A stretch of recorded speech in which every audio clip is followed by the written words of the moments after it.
Right, ఇక దీనిపై స్పందించడానికి phone ఇన్లో సిద్ధంగా ఉన్నారు మాజీ ఎమ్మెల్యే బొల్లం మల్లయ్య గారు. మల్లయ్య గారు చెప్పండి సార్, మరి కాళేశ్వరం కానీ కన్నపల్లి కానీ ప్రాజెక్ట్ నీళ్లు వదలండి అని బీఆర్ఎస్ చెప్పినందుకు బీఆర్ఎస్ హరీష్ రావు కానివ్వండి, కేటీఆర్ పైన కానివ్వండి, కేసీఆర్ గారి పైన కానివ్వండి, అసలు చాలా నీచంగా మాట్లాడాడు కదా సీఎం రేవంత్. మరి ఈ మాటలను ఏ విధంగా చూడొచ్చు, దీనికి సంబంధించి ఏం చెప్తారు, దీనిపై మీ స్పందన ఏంటి?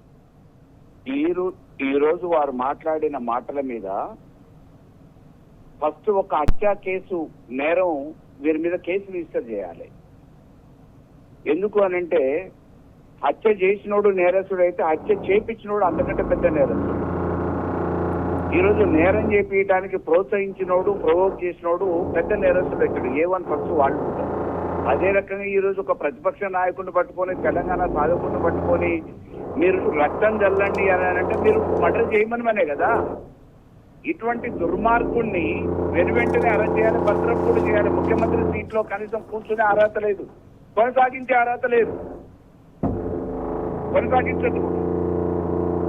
సోషల్ మీడియాలో ప్రశ్నిస్తే అర్ధరాత్రి అక్రమ అరెస్టులతోని ప్రజాస్వామ్యం కొంచెం నొక్కుతాడు.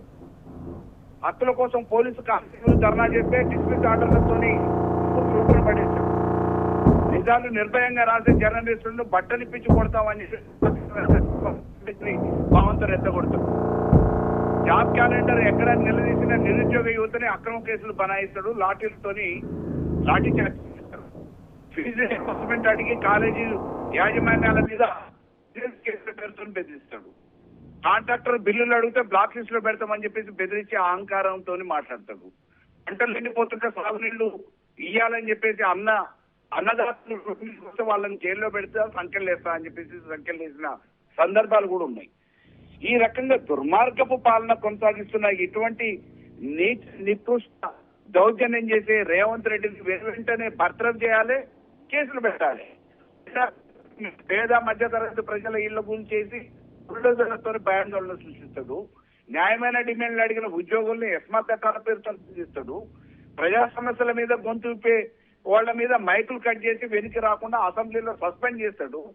చివరికి పార్టీ వాళ్ళని కూడా బ్లాక్ మెయిల్ చేసి ఫోన్ ట్యాప్లు చేసిన నీచ చరిత్ర ఉన్న రేవంత్ రెడ్డి అధికార గర్వంతో మాట్లాడుతున్నాడు, అహంకారంతో మాట్లాడుతున్నాడు. ఈ విరవీలుతున్న రేవంత్ రెడ్డిని తప్పకుండా వెనువెంటనే కేసు రిజిస్టర్ చేయాలి. క్రిమినల్ కేసు హత్యా నేరం మీద ఇతను అరెస్ట్ చేయాలి. ఓకే అండి, ఓకే మల్లయ్య గారు.